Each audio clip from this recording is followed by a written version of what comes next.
Hey there everyone, this is Dandy Dragon, and today we got a 1v1. It is myself against BMO. I'm not sure if that's a reference to Adventure Time or something like that, but well, maybe one day I'll find out. Now this will be a game of versus Abbasid, as myself, as per usual, I am Jeanne, doing my 2 scout opener, just the way I like it. Meanwhile, my opponent doing a very standard start with the Abbasid, getting on the berries right away, getting a house built. I'm gonna probably pop out, get the House of Wisdom built with the other vill, and then get on golds. All pretty much standard, though I like to get the one of the food vills, getting that built myself. I think the timing is a little bit more smooth, but that's just me. Now looking at the kind of our locations here, really nice woodline here. This is basic. I don't believe I can pass through that, so that's fairly safe. This should be easy to wall. For the front is really open though, which does suck. He does have a back secondary gold though, so he could always wall that up and get on that for gold if necessary. Meaning the only real like unsafe part of his base is these berries, which does suck. If those were back here and the stone was forward, that would probably be a lot better for him. Now looking at him, I was trying to see what my best course of action was. I was kind of thinking maybe I come up here and I put a tower on the stone, stop him from me being able to get a second TC. Sadly, with the back stone, I wasn't feeling very confident in that, so I just decided I'm gonna try to outboom the Abba. Now this is a bit of a longer game, so we're gonna go a little bit faster than usual. We're gonna go with the ×2 speed to get things rolling. Now that he's got a good amount of sheep there. He was very good about cleaning up his back lines and the like. He was able to get quite a bit. So, yep, getting eco-wing right away. Really standard stuff. Getting enough gold for his fresh food stuff and the Fertile Crescent. Man, I don't know about you all, but I'm really hoping they will change that that bonus from Fertile Crescent a bit. It's been so oppressive lately. It reduced the cost of economy buildings and houses by 35%. Oh man, just means he gets the cheapest of farms and houses both. He can just set up his economy so smoothly. Luckily, we're doing pretty well on sheep hauls between the 2 scouts, though not as much as I would have liked. Usually I'm a lot richer, and he got 8. I think there's about 20 on this map, so he got almost half. So my double scout was not feeling too awesome there, to say the least. Once again, though, like I said, a very standard opener from the Abbasid. Just going to try to get that second TC up right away. Though his timing's a little bit messed up. He needed less on wood, more on stone. And he could have already started building it. Though, I guess it wasn't too awful. He's going to be able to get that one, though. That's nice. He's got the deer. If he can push those in, he'll have the berry bush and the deer to kind of start off his food economy with, which is nice. And I probably actually could have stopped this from even coming up, as greedy as that was, but I decided to go Chamber of Commerce. I was gonna, like I said, I'm gonna try to outboom the Abba. And honestly though, probably a mistake. I probably could have pushed this off and forced him to restart it over here. By the 6-minute mark, I should have a second night. I could have kept him off stone. So probably would have been better just to go with the knights. Goes to show you, sometimes you just gotta, you can go with the standard stuff and it could pay some dividends. But honestly, I'm not feeling bad with the trade.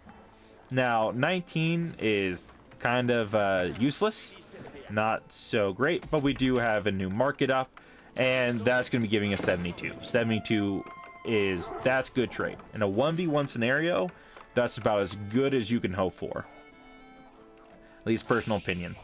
Now we do see the scout is getting rid of these wolves. They were driving me nuts. Hate the little buggers.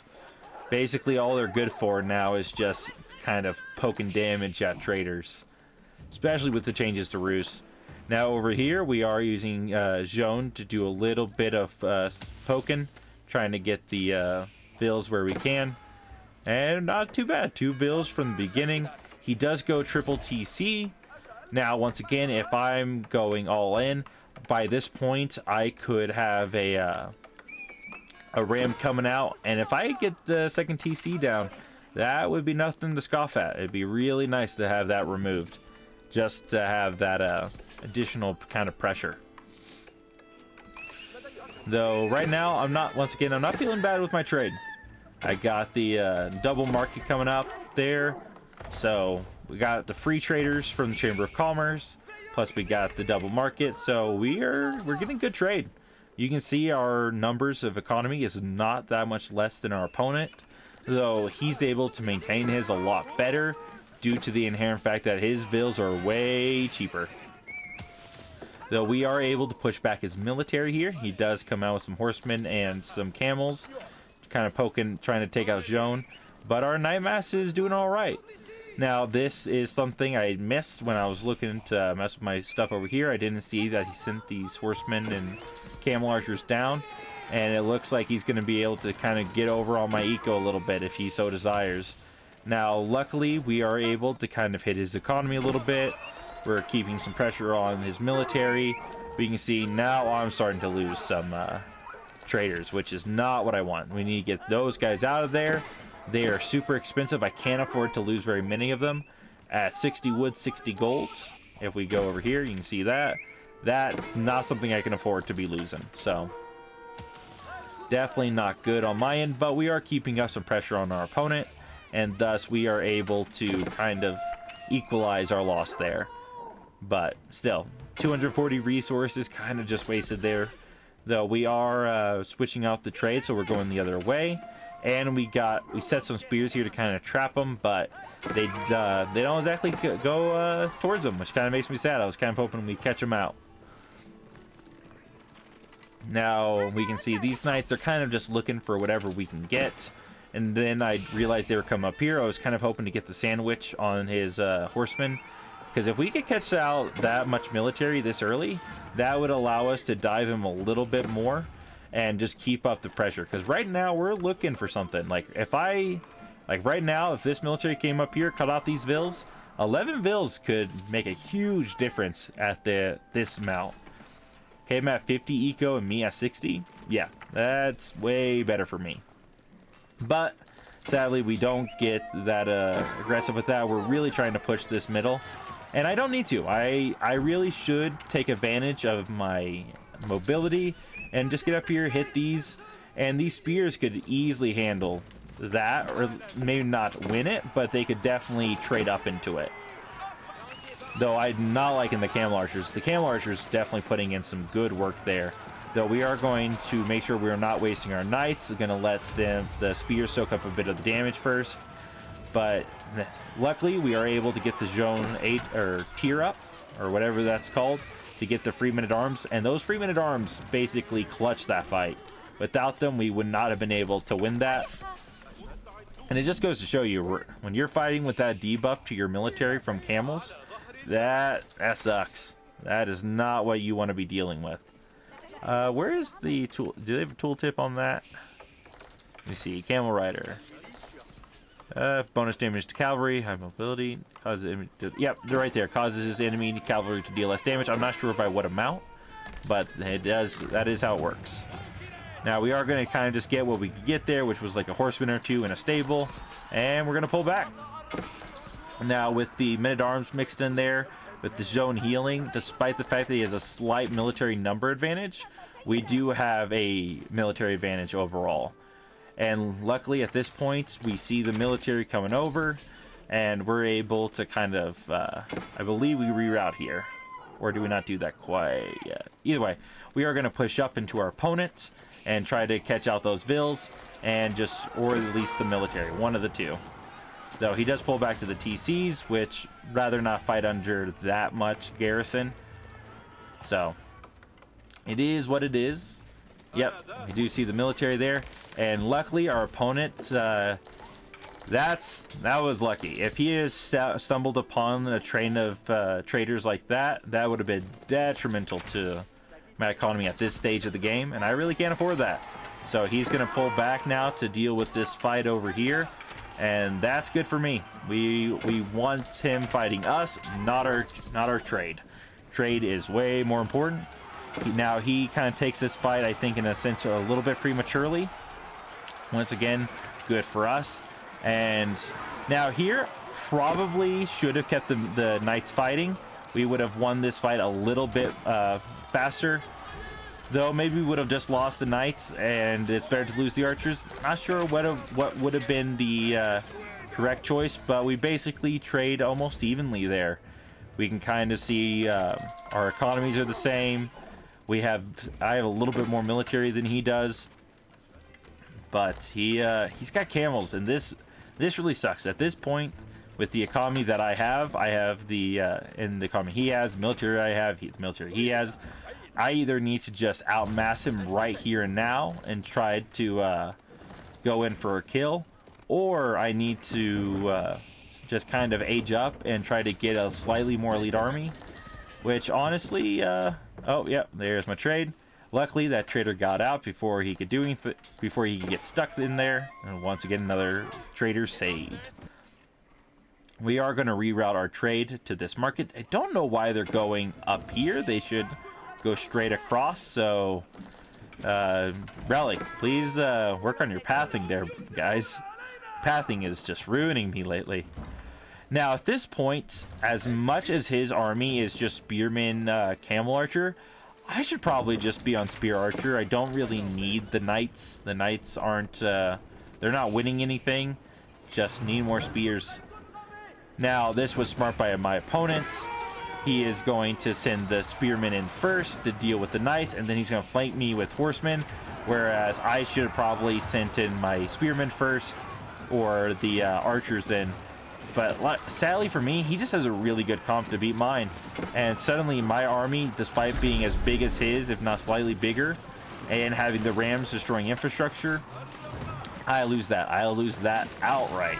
So we are pulling back, and we're getting things figured out. We know we can no longer, or I can no longer get food out of mid, so we're pulling back, and we're gonna age up. Our only hope right now is to get military out and get it upgraded, so that way this can't win.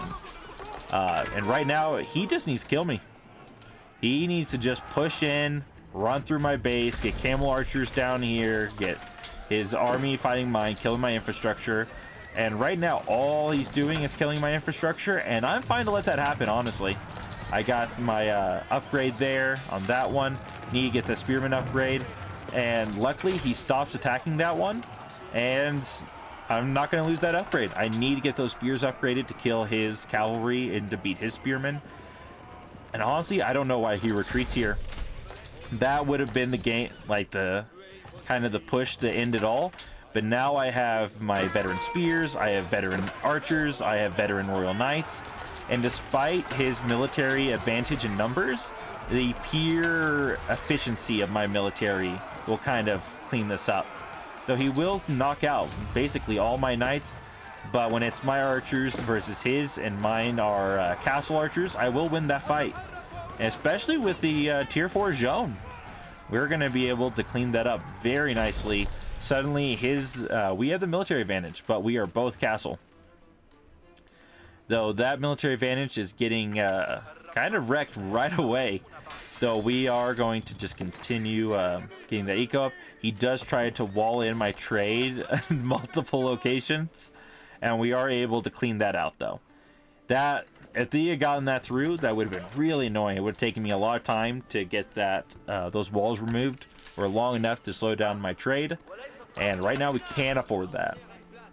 As poor as we are, every little bit of eco counts right now, and I'm trying to make sure I'm trading for whatever I need. If I'm low on food, I'm trading for food. If I'm low on gold, I'm trading for gold. And that is the power of the French economy, though. For those who don't know, that is how French trade works, is you can trade for any resource but stone. So whenever you, if you get French trade online, if you're low on food, you can trade for the food, so on and so forth. Once again, another big fight is going to be going down here. Now, it would have been nice to have another 9 horsemen, because they would have cleared out this back line right away, and we would have lost a lot less. But I was attempting to secure the trade or another trade route if possible. And we do see he pulls over Vils to stop my pressure, which is a little silly at that point. He could have easily built out right here and done it a lot safer. So I'm actually able to get on these Vils, and we're going to be able to take him down pretty gosh darn quick. So, boop, down go Vil, and boop, go down the Vil. He does wall in my trade, though, behind this. So we are going to make an effort to try to take out the wall as quickly as possible and get that trade active as soon as we can. And this is exactly what I mean. Trading for food was at like 200 food. Now we're at over 1,000. So way better. And now his army is basically just spear crossbow, which honestly I don't mind. I have a lot of horsemen, but most of my army here is ranged.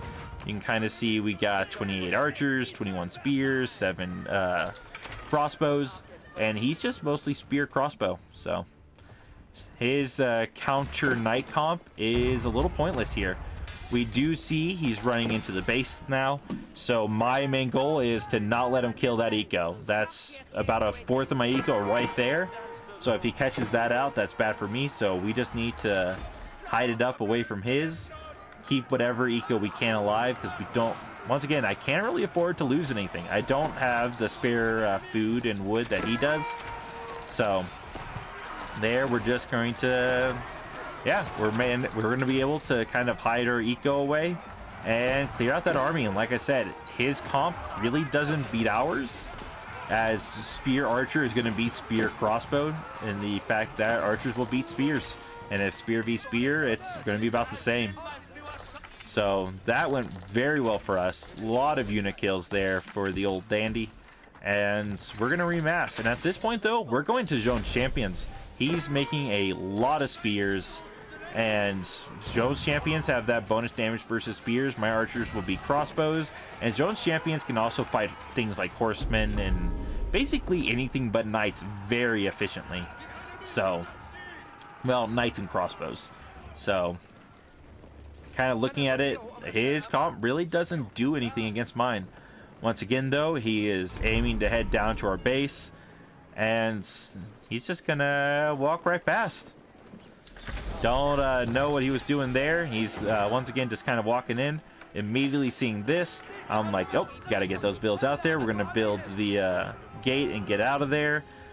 Not much. We're gonna get the food Vils, or we're gonna get out, and we're just gonna get on the deer. Though I do forget about these gold Vils, and that is my mistake. He is going to knock out the trade. He is trying to get some siege workshops, and we're going to catch this out once again right away because of these Vils. Able to give us, oh, that and the siege workshop is against the wall, giving us the vision. Once again over here, not much to say. Spearman Horseman is not going to beat a Jeanne champion army with crossbow archer. And so we just kind of have the ability to clean up his army once again, which really sucks for our opponent. He is really starting to get low on gold. His income of gold per minute is very poor. I switched my trade over at this point to food to make sure we could continue producing armies, as, you know, gotta have food. Don't have a lot of farms set up, so that is kind of needed. Though we are going to switch back to gold once we were out of that. And you can see, just so good. The ability to switch that trade as you need it. It is saving my butt this game right now. Once again, we see a all wood army, basically. And wood army is not going to beat this. We got the Jeanne's champions, we got the archers. We have Jeanne herself giving the attack speed boost, which is going to allow us to rip through those horsemen, no problem. On top of getting the heal. So that's going to be an ambassador army getting knocked out right away. If you are my opponent, you need some mangonels for that, bud.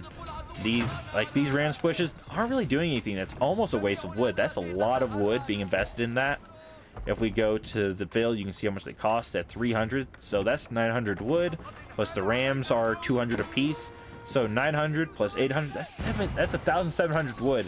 He could build quite a few mangonels with that, and those mangonels would do some work on my army comp right here.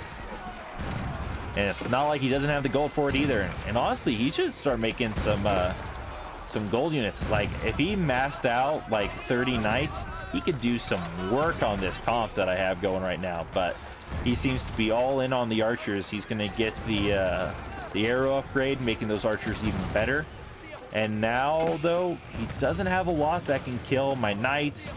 My arbaletiers have the pavises that's going to allow them to get their extra ranged armor when I have to sit down and grind. Plus the bombards, or the cannons there, are going to be able to do some good damage against those. Those rams were taken out by the vills. The vills will get back to work, and obviously, when the rams try to get through, immediately, oh, pardon me, put up some new walls, so very good on that end. We're safe on our flanks. We got stone walls going across here. The little bit of a gap. That's a mistake. Needed to delete that mill and finish that wall. But otherwise, no run-bys are going to be possible. I really don't care about those walls. And we're just going to, yeah, we're in his base. We're taking things out with the cannons. He can't really kill them. And every time he moves up, oh, he tries to kill Jeanne. Now, this is a mistake people make all the time. They try to snipe out Jeanne with ranged units. You really can't. Jeanne has a damage negation for range, like the siege, and she just ignores archers for the most part. But that will be a tap out for my opponents as I start to siege down his landmarks. So GG to BMO, and thank you all for joining me today. Sorry if that was a little bit too fast for you. Let me know if there was any issues with that, and I hope you all take care. See you in the next video.